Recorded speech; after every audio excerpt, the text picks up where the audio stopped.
नमस्कार दोस्तों, राम राम। मैं मीना ब्लॉग अपने यूट्यूब चैनल में आप सभी का स्वागत करती हूँ। मैं आप सबके बीच में लाना चाहती हूँ कजरी गीत।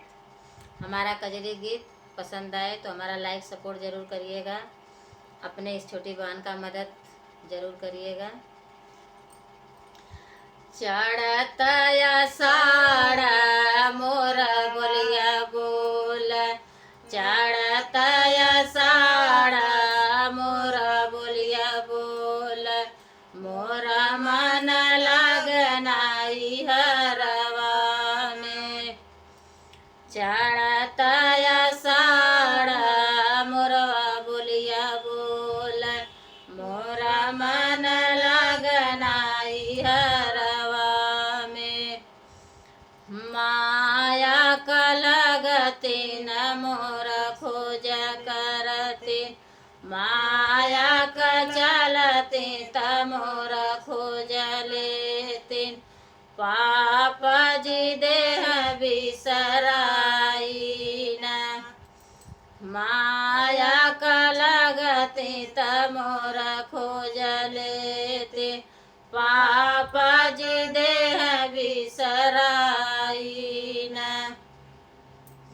चढ़तया साड़ा मोरवा बोलिया बोल, मोरा मन लगनाई हरवा में।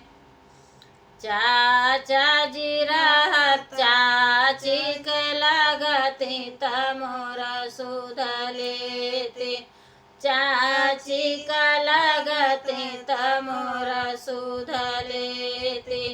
चाचा जी देह बिसराई न, सवालिया चाचा जी देह बिसराई न। चढ़तया साड़ा मोरवा बोलिया बोल, चढ़तया साड़ा मोरवा बोलिया बोल, मोरा मन लगनाई हरवा में। भाभी का लगते त मोरा सुध लेते, भाभी का चलते त मोर खोज लेते।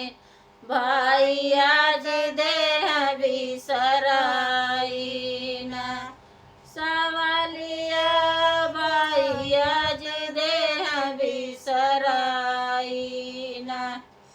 चढ़तया साड़ा मोरवा बोलिया बोल, मोरा मन लगनाई हरवा में। चढ़तया साड़ा मोरवा बोलिया बोल, मोरा